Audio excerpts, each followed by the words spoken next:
Hello, I'm Eli Schragenheim, and this is my second video on the missing elements in the vast majority of the ERP systems. And in the previous video, I presented two missing elements. Both refer to being able to answer two very critical questions. First question, how can management know whether a new commitment to a customer can be fulfilled on time and in full? Second question, how can the production manager decide what work orders to have to be processed today and what can be safely be delayed to another day?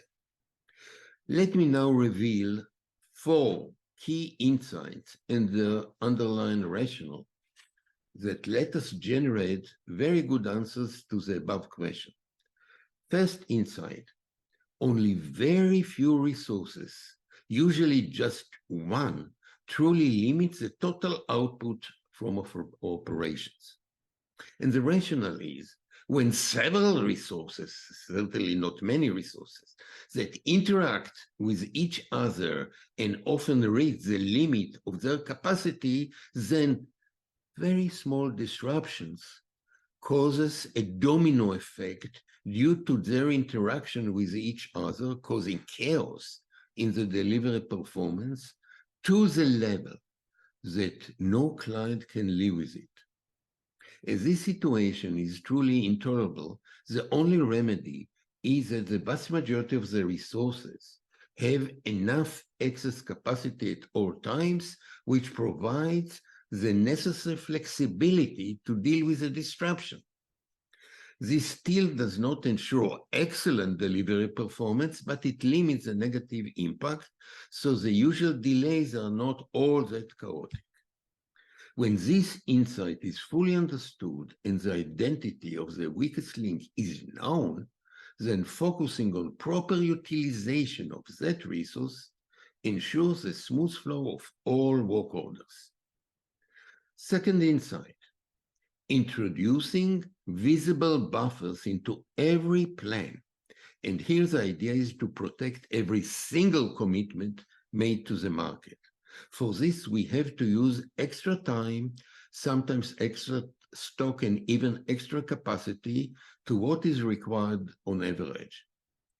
Orders where the commitment is made based on a date which is agreed upon by the customer, we call them make to order, and there is a need for a time buffer attached to every order to ensure safe on-time delivery of that order.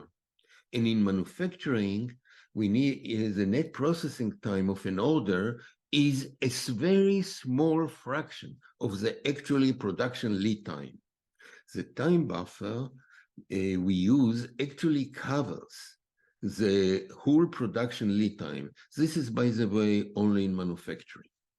When the commitment for perfect availability of SKUs comes in, which means we use make to stock in order to let the customer draw the requirements immediately whenever they are needed, the buffer here is a certain level of stock covering both work in process and on hand, and in this way we can keep that stock buffer constant until we decide whether it's too high or too low.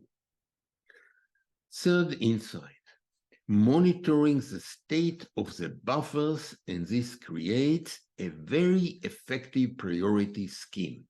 And for me, this is a huge breakthrough because it suggests a very effective way, a very simple one also, to determine the urgency of every order at any given time, instead of using very sophisticated statistical analysis of the past, which also depends on the size of the available data. We can just now look on just how much of the buffer has been consumed so far relative to the buffer size. And let me give you a simple example. Suppose I've offered to deliver an order in 3 weeks. If only 1 week has been consumed so far, it's not urgent.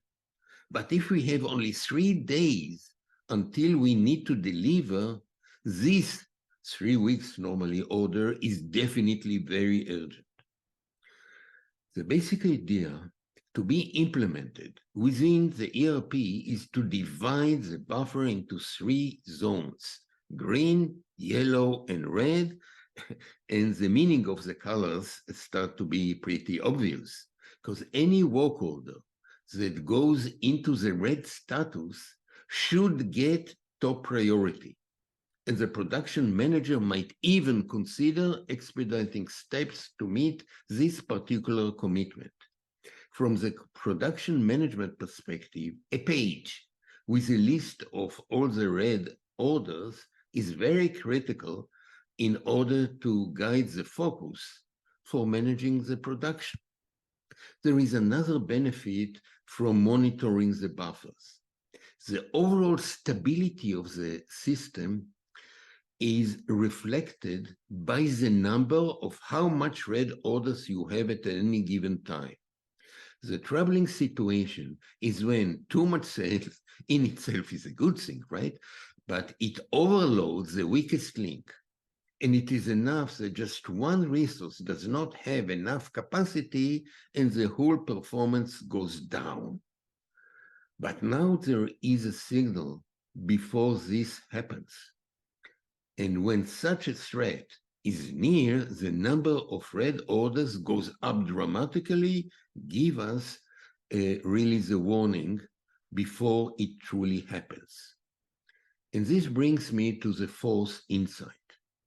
Monitoring the planned load of the weakest link, and it could be also beneficial to monitor the planned load of few other critical resources, just in case the product mix changes and so on. The term planned load is simply the total hours of continuous work the weakest link has to put in order to process all existing sales orders. This number of hours, including setups, could be also translated to a date when we expect the weakest link to finish all the existing work and become free to process the new work orders. In this way, the load on the weakest link can be used to roughly assess the safe date we can commit for delivery and be pretty confident about it. Together, the planned load and the red orders provide very good, effective answers to the two questions: what can be committed safely and how to prioritize the work orders across the shop floor. This is broadly the direction of the solution. Of course, a detailed process has to be clearly defined. We do have the answers, which can be also explained using a very powerful simulator, and we will be glad to go deeper into explaining and detailing the full solution. Thank you.